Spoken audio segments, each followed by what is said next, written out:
Witch 24, China. He beat Colton W83 to reach the quarterfinals. As a pharmacist, it's no wonder Wins knows all about calculating the elixir. But don't be fooled by his cautious reputation. If he's not in arena battles, he's parachuting over the North Pole. Berin, age 18, Germany. He beat Fucci to reach the quarterfinals. Known as much for his facial expressions as his defense building, Berin has grown as a player since the spring season and has developed his game both live and online.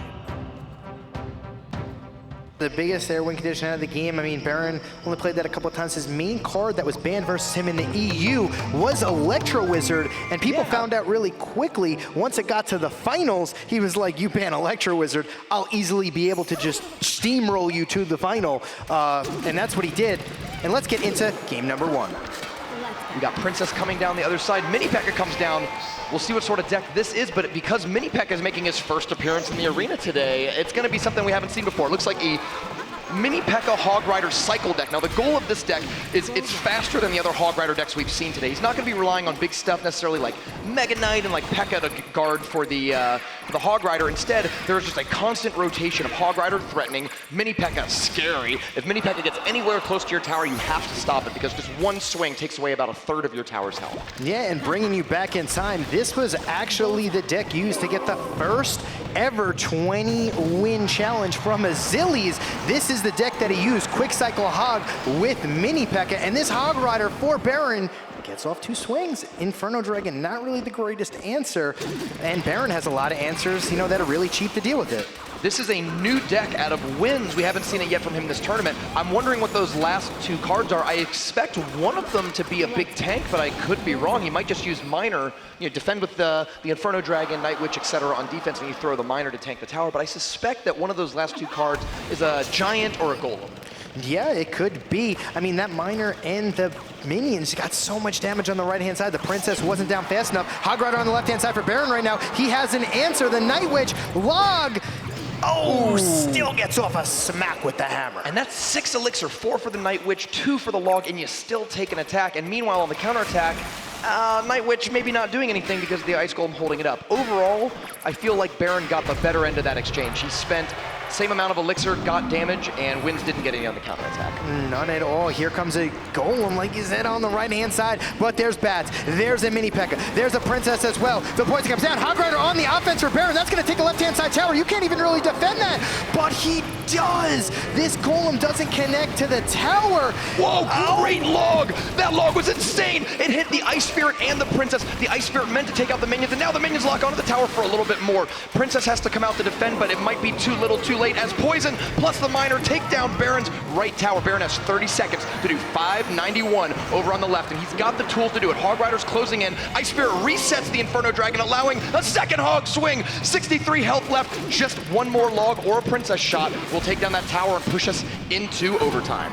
Yes, no big deal there. Can the Night Witch kill this Mini P.E.K.K.A? Oh, Mini P.E.K.K.A still alive. There's an Inferno Dragon that's really, really healthy, still on the field. Just gets down the Ice Golem in time to clear it out. And we're going into overtime. Great foresight by Berin. He was able to keep his tower relatively healthy. 1850 is significantly less than 2534, but in terms of a defensive player, you have over 1,000 health to deal with, to kind of play with. You can let something hit your tower in order to save elixir if you need to. Hog Rider comes in on the right side and is about to even up the score. Downside, we're in double elixir time, and in double elixir time, it tends to favor the bigger, heavier deck, and there ain't nothing bigger and heavier than Golem. That's true. 8 elixir and one of the beefiest, actually the beefiest unit in the game, and then it even splits into Golemites to add insult to injury there. Miner getting off a lot of damage on the tower, the poison coming in, and the Mini P.E.K.K.A, which is gonna just go on the counterattack to a King Tower. You don't wanna have to deal with that. Ice Golem and Hog Rider on the right-hand side. Night Witch gonna try to be played on defense. Hog Rider getting off a couple of shots. Incredible offense by Berin there. The Ice Spirit was timed perfectly to jump on the Night Witch just as she spawned her bats. Both bats went down, and that reduced Night Witch to a pretty ineffective defender. Golem comes down in the middle though, drawing the ire of both towers. It's moving in towards the middle. He did a prediction log that hit nothing, so I'm not sure if the prediction was gonna go for, right? But now Miner's locked on, trying to keep that Golem away from the tower because it's so low, you can't afford to take these hits. Oh, the Mega Minion swipes down the tower and that's gonna be Wins taking a game 1. We are getting into game number 2 right now. Berin is in red along the top, Wins in blue along the bottom. We'll have to see what decks they bring to this. We are in the middle of the quarterfinals right now in the first ever Clash Royale World Championship. Goblin Barrels coming down, Goblins go to meet them. Hog Riders coming in and the gang is jumping on them. One swing and down. And now we have 2 Spear Goblins on the counterattack looking to throw their spears and try to tie up this damage here on the left side, getting do a couple hundred damage to Berin's tower to make it even. Yeah, Princess getting off another swing on the tower, or should I say, bow shot, from the arrows from the sky. The flaming arrow attack, and there's Ice Spirit. It freezes the Inferno Dragon, which is the same as a stun, so it's gonna reset the Inferno Dragon back down to low mount, and here comes a big defensive Mega Knight. And that's just gonna clobber that knight, but... Will he turn around? He does! Oh! Now, this actually I don't know if that works out for Berin, because now the bats are gonna fly ahead, and you'd really prefer them to be behind the Mega Knight helping support. Wins is leaking a lot of elixir right now. It seems like an interesting choice. He uses Goblin Gang to pull the Mega Knight and the Hog Rider onto the King Tower. An incredible play there, because now, not only does he protect his main tower, but he has 3 defensive towers going, and even though your King Tower takes a ton of damage, you're not really gonna get 3 crown from spells or future Hog Riders. Now, with the King Tower activated, any future Hog Riders can just be tornadoed into the center of the front yard there. All 3 towers will kill it and you'll take no damage. Yeah, and that's the beauty of it. It doesn't matter how far your king goes down, as long as it's got about 1,000 life, that's all it really needs, because you're not going to be able to cell cycle it out. Inferno Dragon locks onto the tower, but gets taken out, just not enough life to survive.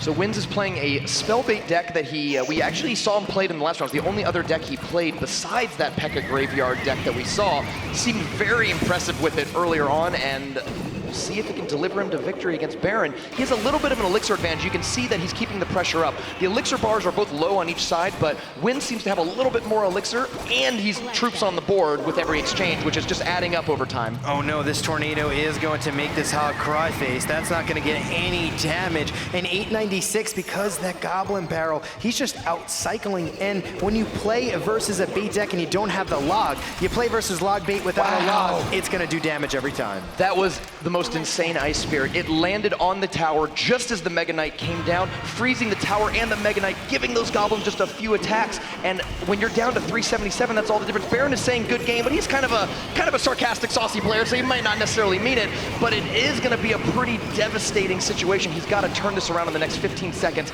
There is a rocket in Wins deck. That's the last card in there. So once we get down to under 10 seconds or overtime, expect to see that rocket come out.